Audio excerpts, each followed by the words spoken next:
Retomando o depoimento do ex-presidente. Senhor ex-presidente? Senhor ex-presidente? Então, só para concluir, o Jacob Bittar, ele não foi acolhido, ele chegou a passar semana lá. Isso. E que época que aconteceu que ele ficou lá com você passando, ou uma semana, ou algumas semanas, eu não sei. Isso foi, me parece que 2000 e... Foi a partir de 2005, 2006, por aí. Ok. Depoimento prestado aqui nos autos, inclusive hoje, o senhor Bunlai falou que por volta de agosto de 2010, o senhor Jacob Bittar manifestou interesse em comprar um sítio, porque ele queria que, em alguns depoimentos também, reunir as famílias. Dentro desse contexto de amizade com o senhor, vocês chegaram a conversar sobre isso? Não. Em algum momento? É isso que eu fico muito fulo da vida, porque como é que as pessoas decidem? O Zé Carlos Bunlai conversou com o Jacob Bittar, o mínimo que eu esperava é que ele falasse para mim, olha, você vai comprar um sítio para quê? Não, eu não estou perguntando ao senhor quando foi comprado ou quando você tomou conhecimento. Eu estou perguntando se nas suas relações de amizade com o senhor Jacob Bittar, não, esse assunto entrou em discussão. Nunca. Ok. Em depoimento, o senhor Fernando Bittar relatou que vocês, o senhor presidente e a dona Marisa, poderiam usar o sítio como quiserem. O senhor pode falar um pouco disso, por gentileza? Quando eu fiquei sabendo do sítio, ou seja, que o sítio era do Jacob Bittar, que eu fui lá, eu fiquei sabendo que o Jacob Bittar tinha dito para a dona Marisa que poderia colocar lá parte do acervo. Uma parte do acervo foi colocado no Banco do Brasil, que eram as coisas que tinham valor, que estão lá até hoje. Outra parte do acervo foi colocado em contêiner, sobretudo papel mais valioso, e foi guardado que empresa foi? Graneiro. E o que foi lá para casa era dois tipos de coisa. Primeiro, eu posso até dizer de forma pejorativa, tralha, que era roupa, camisa de time de futebol, muitas, a Polícia Federal foi lá, deve ter achado, sabe, de todos os times do Brasil.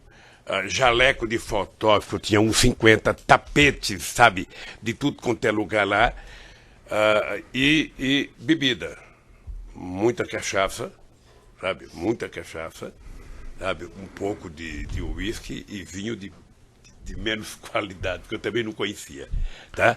E que denunciaram que era uma adega, na verdade era um quarto, sabe, que se alguém dissesse que era adega para o entendedor, mandava prender, porque era um quarto que não tinha nem ar-condicionado, nem refrigeração para guardar vinho. Então era isso. Então o Jacob Bittar tinha essa preocupação. Hoje, na minha opinião, o Jacob Bittar tinha outra coisa. Tá? O Jacob Bittar, eu acho que ele tinha, na consciência dele, a preocupação do que ele ia fazer quando a gente deixasse a presidência. Sabe? Então eu acho que quando ele comprou o sítio pensando em ele estabelecer um lugar para que ele pudesse convidar a gente e passar, sabe, tempo junto. Okay. E ele era muito amigo da Marisa. A Marisa tratava ele com uma fidalguia e com um respeito profundo. E eu acho que ele se sentia confortavelmente bem, sabe, com a dona Marisa, porque ela tratava ele com dignidade. Então a pergunta é se os senhores tinham liberdade para usar o sítio como quiserem, como o Fernando Bittar disse à época, como quisesse. Eu, na verdade, gostava de usar quando eles estavam lá. Ok, mas o senhor tinha liberdade, sabe, de usar? Não, eles disseram que eu podia utilizar. Ok. Também no depoimento que o senhor prestou no aeroporto de Congonhas, o senhor relatou o seguinte: eu fui conhecer o local no dia 15 de janeiro. Sei também dito pelo companheiro Fernando, pelo Jacob Bittar e pelo Jonas, que uma das ideias deles era não só que eu tivesse um lugar para descansar, mas também que eu tivesse alguma coisa para guardar, tralhas de Brasília, que é muita tralha que a gente ganha. Então, além dessa questão das tralhas, que o senhor usou essas palavras, também era uma ideia que o senhor pudesse descansar lá no local? Sim. Ok. No depoimento que o senhor prestou em Congonhas... Até hoje tem muita gente que oferece, o Lula quer passar um dia na praia, quer passar um dia no... Sabe? Ok, senhor ex-presidente. Senhor ex-presidente, no depoimento que o senhor prestou no aeroporto de Congonhas, o senhor... No aeroporto de Congonhas... Na condução positiva, que foi declarado depois que o fato está validado, né, doutor? O Supremo deu eficácia para frente, né, doutor? Discussão a ser feita. Não é discussão, porque o acordo do STF foi explícito nesse sentido. Mas eu posso prosseguir com minhas perguntas. Senhor ex-presidente, no depoimento que o senhor prestou no aeroporto de Congonhas, o senhor relatou que era uma sacanagem da imprensa sobre a divulgação do sítio, porque aquilo era sigiloso, aquilo era segredo. O que o senhor quis dizer com isso? Eu quero dizer que é o seguinte, que um presidente da República, que deixou a presidência da República com 87% de bom e ótimo, não tinha o direito de colocar o pé numa praia, não tinha o direito de colocar um pé no hotel, não tinha o direito de chegar no aeroporto. Sabe? Não tem, se um dia você ficar famoso, você vai perceber o quanto é difícil. Quanto é difícil. Você, na verdade, fica prisioneiro. Tá? Prisioneiro. Tanto que eles sabiam que o lugar que eu me sentia mais confortável era ou no Torto ou no Alvorada. Porque lá eu tinha segurança de que ninguém estava bisbilhotando, sabe, a presidência da República. Tá? É por isso, sabe, que era importante que tivesse isso. Tudo bem, senhor presidente.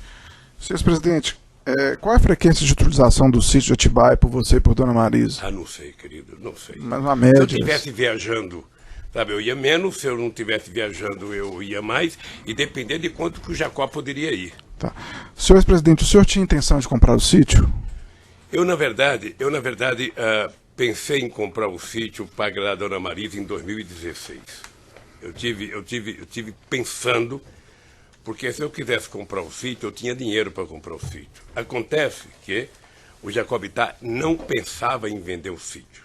Ok. O Jacobitá tinha aquilo como patrimônio. Eu queria exibir para o senhor ex-presidente o evento 2, anexo 286, excelência, que é uma minuta de escritura de 2012, em que consta o senhor ex-presidente e a senhora ex-primeira-dama como adquirentes do sítio. Isso em 2012. Isso foi apreendido na sua residência. Lá em 2012, o senhor tinha interesse em comprar o sítio? Não, então por que esse documento foi encontrado na sua casa? Porque certamente alguém tinha interesse de vender. Alguém tinha interesse de comprar? Sabe? Não. Não? Nem sempre. Mas tem o nome do senhor aí. Não, veja. Se for feita uma minuta, se foi o Fernando Bittar que fez a minuta, ou foi o Jacob Bittar que fez a minuta, sabe? Obviamente que, como eu era amigo deles, eles poderiam ter oferecido para mim. Eu, se quisesse comprar o sítio, eu teria comprado porque eu tinha dinheiro para comprar o sítio. Ok. Eu não comprei o sítio e não comprei em 2016, que teve outra minuta. Ok. E por que esse documento foi encontrado em sua residência, senhor ex-presidente? Ora, porque se a ideia era tentar mostrar que o Lula deveria comprar, deveria ter entregue lá em casa. Tá? Okay. Deveria ser entregue. Isso foi entregue ou para mim, ou para minha mulher, ou para alguém. Ok. Qual é o erro de ter sido voltado da minha casa? Foi feito para entregar para nós. Senhor ex-presidente. Se tivesse a casa do vizinho, que era complicado. O senhor Emílio, em depoimento prestado nessa ação penal, relatou que tinha muito apreço pelo senhor. Quem? O senhor Emílio Odebrecht. Ele relatou que tinha muito apreço ao senhor porque o senhor era um homem que sabia ouvir as demandas da organização. E eu por ele. Ok. E, nesse contexto, ele alegou que tratava com você de assuntos da Petrobras e assuntos relacionados ao setor petroquímico. O senhor confirma que tratou desses assuntos com o senhor Emílio Odebrecht? É porque perguntado assim, truncado. Não estou truncado. Pode com calma, senhor presidente. Responder a minha relação com o Emílio Odebrecht. O Emílio era um dos mais competentes empresários brasileiros. Aliás, herança do velho pai dele, que era uma figura excepcional, tá? Que eu tive o prazer de conhecer. Tá? A minha relação com o Emílio era uma relação de um homem preocupado não apenas com o desenvolvimento do Brasil, mas preocupado com o desenvolvimento da economia brasileira em relação ao mundo. O Emílio Odebrecht tinha relação. Quando eu fui candidato em 89, eu já viajava para a América Latina, só tinha 2 embaixadores do Brasil no exterior, na verdade. Um era o representante do Banco do Brasil, que tinha em quase todo lugar, e o outro um representante da Odebrecht. Onde fizesse reunião, tinha lá o cara, ô seu Lula, eu sou representante da Odebrecht. Tá? Então a Odebrecht, ela tinha muita representação na América Latina, ela tinha muita representação na África. Até porque foi a única empresa que trabalhava em Angola no tempo da Guerra Civil. Ela atendia tanto os interesses do Zé Eduardo, que ganhou a Guerra Civil, quanto do líder da oposição, sabe? Eles conseguiam conviver. Bom, com base nisso, eu tinha uma relação com o Emílio, uma relação profissional, republicana, decente, digna e respeitosa. Eu posso dizer, procurador, posso dizer, olhando nos seus olhos, que o Emílio Odebrecht, a relação comigo era uma coisa que o Emílio, toda vez que ia conversar comigo, ele levava, e eu tentava pedir para todos os empresários levarem uma agenda para dizer o que queria conversar. Porque se não leva agenda, começa a contar piada, começa a conversar, daqui a pouco meia hora de audiência acabou. E o Emílio sempre discutiu comigo interesses desse país, interesse da indústria nacional, interesse de política de inovação, interesse de política de investimento do Brasil no exterior. É por isso que eu fui a Angola em dezembro de 2003 e fiz um discurso onde o Estadão fez uma matéria me criticando porque eu dizia que os empresários brasileiros eram covardes, não tinham coragem de investir no interior. Porque o investimento do Brasil no exterior era fincar a bandeira nacional em qualquer país, como fez o Canadá no Brasil no começo do século passado, como fez a Inglaterra no Brasil no começo do século passado, como fez os Estados Unidos, construindo ferrovia hidrelétrica, e eu acho que o Brasil tinha obrigação. E isso eu discutia com o Emílio, discutia com outros empresários. O setor do álcool, eu passei um tempo tentando convencer o setor sucroalcooleiro a utilizar a África para vender etanol para a Europa. Senhor ex-presidente, o senhor Emílio realmente gostava muito do senhor, ele até ficou envergonhado no Ministério Público, não lembrou a data do seu aniversário. É, grave. E naquela oportunidade... Ele devia ter me mandado um presente. Naquela oportunidade, ele apresentou algumas agendas com pautas do setor petroquímico, essas agendas aí que o senhor falou que pedia. Então, ele tratou com o senhor sobre a petroquímica?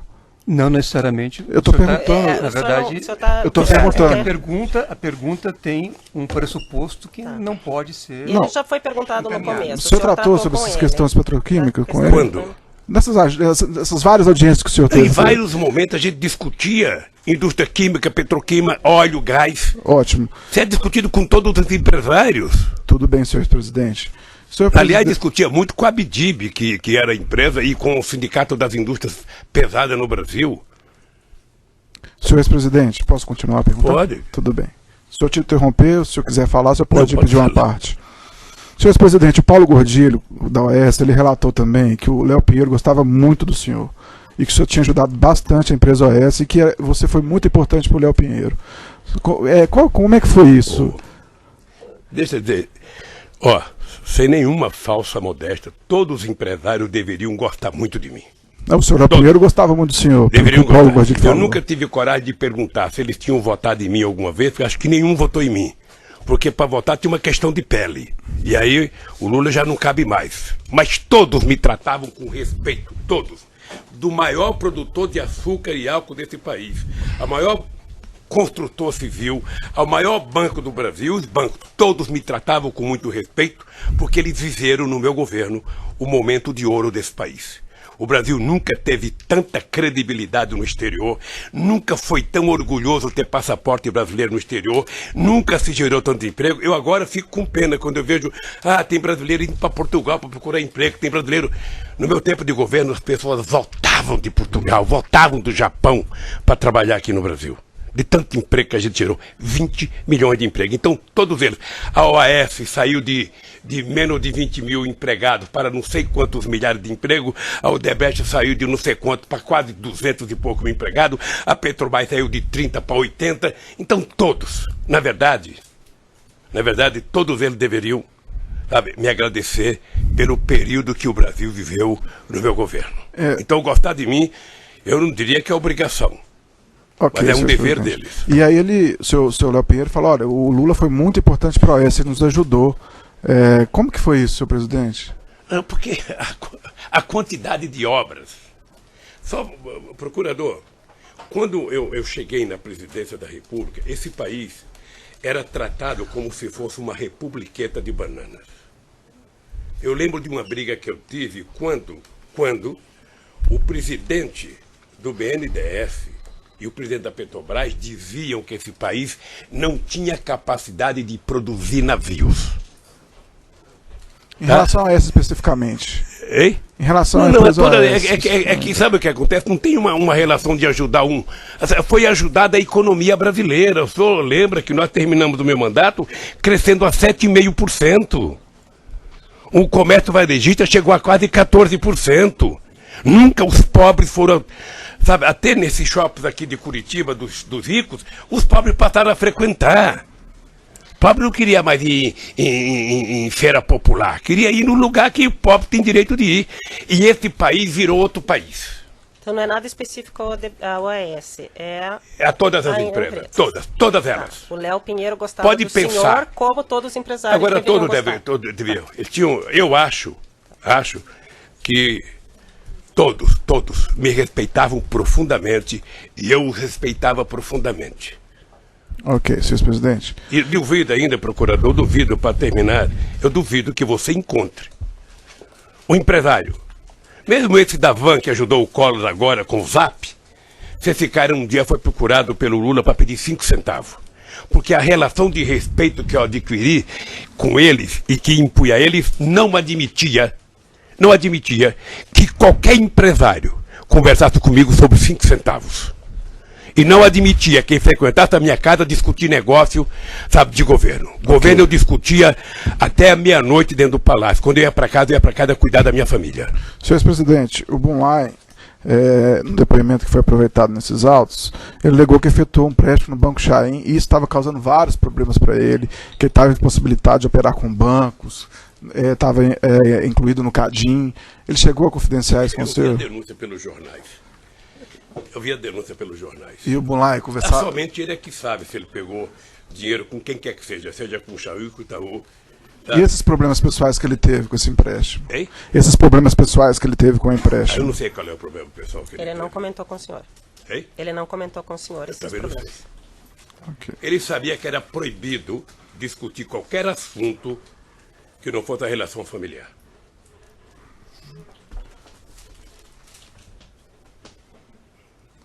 Senhor presidente, nos e-mails apreendidos no Instituto Lula, diversos encontros do senhor Bunlai com o senhor, entre eles eu vou citar alguns. No dia 6 de março de 2014, o senhor Bunlai e o senhor encontraram com o embaixador do Catar. Por qual motivo esse encontro do Bunlai com o senhor?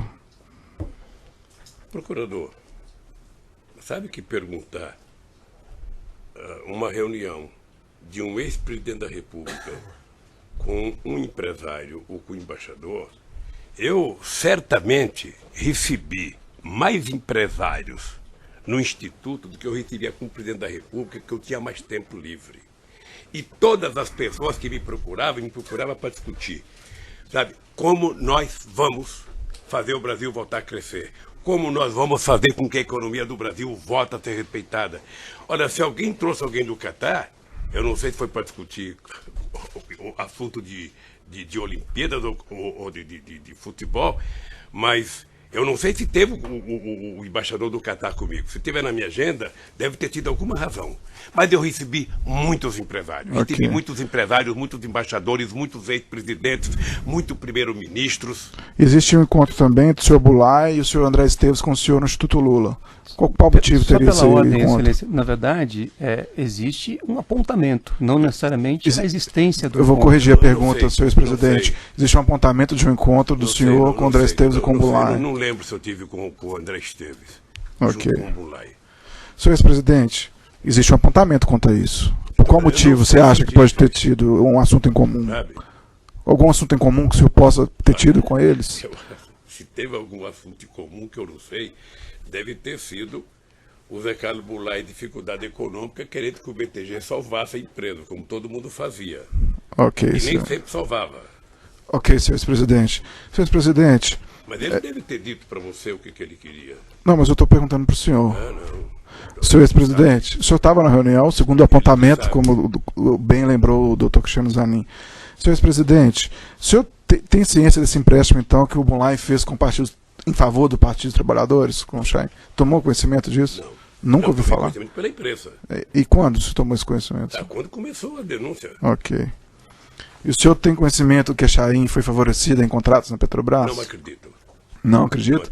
Por qual motivo? Porque tudo que vocês falam da Petrobras, eu digo que vocês falam porque às vezes a Petrobras é tratada como se fosse uma merreca, uma porcaria de empresa.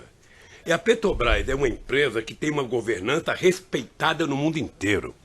A Petrobras, ela inclusive tem o controle, depois do meu governo, ela tem o controle da Controladoria Geral da República.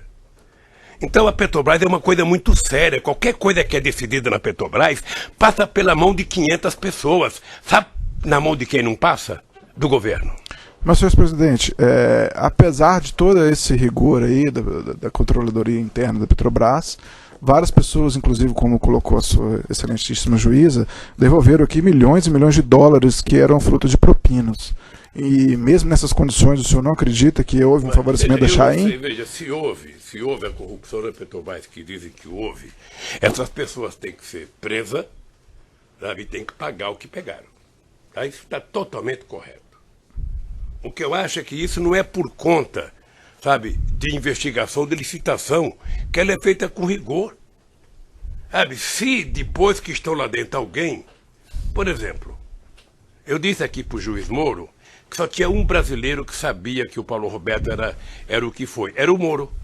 Porque como ele teve uma relação com o Youssef durante muitos anos, e o Youssef era o cara, então ele conhecia que era o Paulo Roberto, ninguém mais conhecia. Só se sabia que ele era um funcionário de 30 anos de carreira. Então, se alguém, depois que entrou, virou ladrão, ou se alguém, sabe, participou de uma licitação honesta e ganhou, e depois resolveu, daquele problema, pagar a propina, eu, sinceramente, a palavra propina também é uma coisa nova no dicionário brasileiro, porque eu acho que teve muita gente, é opinião minha, fazendo evasão fiscal e depois encontrou muito mais cômodo achar um culpado, que era a tese da concussão. Arruma um culpado, joga em cima dele e livra a sua cara. E o senhor tomou conhecimento como foi quitado esse empréstimo do Bunlai com o Chaim? O senhor tomou conhecimento? Não, porque o Bunlai não tinha que prestar conta para mim. Tá, mas o senhor não tomou Prestar conhecimento. conta para a Receita Federal. Ok. Senhor presidente, o senhor tomou conhecimento que o Bunlai efetuou as obras no sítio, no Atibaia? Não, Não tomou, em hora, em nenhum momento? não, Nenhum momento? não momento. Já perguntou, já Em respondeu. nenhum momento o senhor indagou, quando você teve encontro com ele sobre o custo dessas obras? Em nenhum momento, quando o senhor encontrou com ele, o senhor indagou sobre o custo de obras? Não. Não, porque não era, o sítio não era meu, eu não tenho obrigação de Ok. perguntar e de saber. Senhor presidente, nos e-mails apreendidos no Instituto Lula, há registro de encontros com o senhor com Bunlai em 2011, em 16 de janeiro de 2012, em 29 de março de 2012, em 12 de junho de 2012, em 3 de julho de 2012, Que e é 28 registros de apontamentos de encontros entre o senhor e o Bunlai no Instituto Lula. 2012, 28 de agosto de 2012, 3 de setembro de 2012, 19 de dezembro de 2012, 6 de março de 2014. Nesses diversos encontros, o senhor nunca indagou ele sobre essas obras que ele fez no sítio? A minha relação de amizade com o Bunlai não permitia Não permitia. que eu desse a ele qualquer ousadia de falar qualquer coisa de dinheiro comigo. Ok, senhor Então, se o Zé presidente. Carlos Bunlai fosse ao Instituto, o Zé Carlos Bunlai era aposentado, morava em São Paulo e poderia ir no Instituto quantas vezes ele quisesse. Ok. Senhor presidente, o senhor falou que a imprensa, depois que a imprensa divulgou isso, o senhor tomou conhecimento, não foi isso? Foi. E na divulgação da imprensa está lá a questão do Bunlai, que tinha feito as obras para o senhor. Depois dessa divulgação, o senhor não perguntou para ele sobre isso, não quis pagar por essas obras? Não perguntei porque o sítio tem dono. O dono do sítio chama-se Fernando Bittar. E o senhor Sabe- perguntou para o Fernando Bittar? É que vocês começaram dizendo que era meu sítio. Eu estranhei agora a doutora juíza dizer que... Eu estranhei porque eu passei 4 anos eu também apanhando, porque o estranhei, sítio era senhor meu. presidente, porque- E agora o sítio desapareceu. Eu também estranhei, senhor presidente, porque a denúncia está lá há muito tempo, a sua defesa poderia ter te explicado Sabe? isso. Ah, Se ela não fez, não, infelizmente não é o papel do Ministério Público. O Ministério Público Está dizendo ressalva até que a questão na da propriedade denúncia- da empresa ainda está sendo investigada, não tem isso? É na essa denúncia? ressalva. Então o Ministério A questão Público que da- fez a está, na questão verdade, da propriedade Mas- da mas empresa. a mesma sua coisa. acusação. Tá, é dito, mas não é essa acusação. Não, a é mesma essa coisa acusação. aconteceu, procurador, a acusação mesma é coisa lavagem de aconteceu, dinheiro nas veja, reformas. a mesma coisa aconteceu, eu tô há muitos Senhor anos, presidente, se você não tiver satisfeito não tem, com- espera um pouquinho, não tem nenhum ser humano nesse país que tenha apanhado mais da imprensa do que eu por mentiras contadas a meu respeito. E eu, com 73 anos, faço um esforço muito grande de não perder o humor, de não deixar que o ódio tome conta de mim, porque eu acredito que nós vamos ainda, neste país, provar quem está com a verdade e quem está mentindo. Então, eu passei, sabe, um monte de tempo, sabe? O Lula é dono de uma chácara. Eu falava, não sou, gente, o Lula é dono, eu não sou. Agora, nem da chácara me perguntaram mais, porque não é minha. Foram perguntar de uma obra, de uma chácara que não é minha. A mesma coisa aconteceu, procurador, você sabe disso, do apartamento. Eu passei 5 anos dentro do apartamento, não é meu, não é meu, não é meu. Aí o que aconteceu com o apartamento? O Moro dá um julgamento aqui. Eu sou acusado por fato indeterminado. O apartamento não tem que a Petrobras, mas eu estou no Lava Jato. E foi colocado na Lava Jato pelo Ministério Público só para me trazer para cá. Senhor presidente, eu posso fazer o questionamento? O senhor deveria aguardar a resposta dele. Ele está fugindo ao tema, doutor. Ele está fugindo ao tema, doutor. É só isso, é só isso. Compreenda que, embora eu tenha um casco duro, eu respeito o senhor presidente. Se uma bala pega no mesmo lugar, muitas vezes machuca. E eu estou cansado. Eu estou cansado de mentira. A mentira é contada aqui e é transformada em verdade pela imprensa. Senhor presidente, tenho o maior respeito pelo senhor está aqui para se defender e a oportunidade do senhor é essa. Se o senhor quiser ficar em silêncio, o senhor tem essa oportunidade. Sabe por que eu não estou para me defender aqui? Sabe por quê? Porque quando vocês dizem uma coisa, dá 20 minutos no Jornal Nacional. O processo é público. Esse moço aqui, que é meu advogado, ele dá uma resposta, não passa 2 segundos. Senhor presidente, então é uma desproporção isso. Nós vivemos na democracia, o processo é público. Mas eu posso questionar o senhor? A democracia é mais para um do que para os outros. Não, uma questão de ordem, excelência. Não, doutor. É uma questão de ordem. Eu acho que isso está previsto em lei. Uma questão de ordem. Que questão de ordem? Seja a questão de ordem é a seguinte. Vossa Excelência, a pedido do Ministério Público, inclusive, contra a posição da defesa, disse que vai aproveitar um depoimento relativo ao caso Triplex. Então o senhor presidente estava, inclusive, fazendo referência ao caso que Vossa Excelência decidiu aproveitar o depoimento. Então, me parece que aproveitar o depoimento sem dar a ele a oportunidade de falar sobre o assunto configura um cessamento de defesa. Esse fato já está julgado, senhor eu diria a Vossa Senhor Excelência... Cristiano, o que vai ser aproveitado daquele depoimento são os fatos relativos a essa denúncia, mas não a relativa ao triplex. E ele está atacando algo que já foi decidido.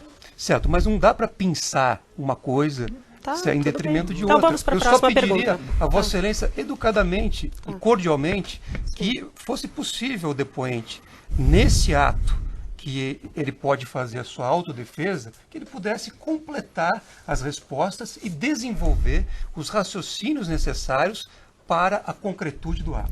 Mas se ele fugir do assunto e começar com um discurso político, doutor, infelizmente eu estou comandando a audiência, eu vou ter que cortar. Doutora, inclusive, o problema é que esse assunto não tem um tema específico, porque inventou-se 2 palavras mágicas. O PowerPoint e o contexto. Isso já foi passado. E nessas 2 palavras parece uma perguntas? caçamba de jogar problema. Vamos às perguntas. Então tudo está dentro do contexto, porque a mentira tem que ser... Senhor presidente, o senhor está aqui para se defender, o senhor fique tranquilo, se for mentira, se for mentira, o órgão acusador do Ministério Público ele não tem interesse em condenar pessoas por fatos que são falsos. Então o senhor fique tranquilo com relação a isso. Vocês já conseguiram até me tirar do processo eleitoral. Senhor presidente, não foi... Porque eu sabia que se eu fosse candidato eu ganhava no primeiro turno das eleições. A primeira coisa foi me condenar de forma apressada para me tirar. Pelo Quem tempo. tirou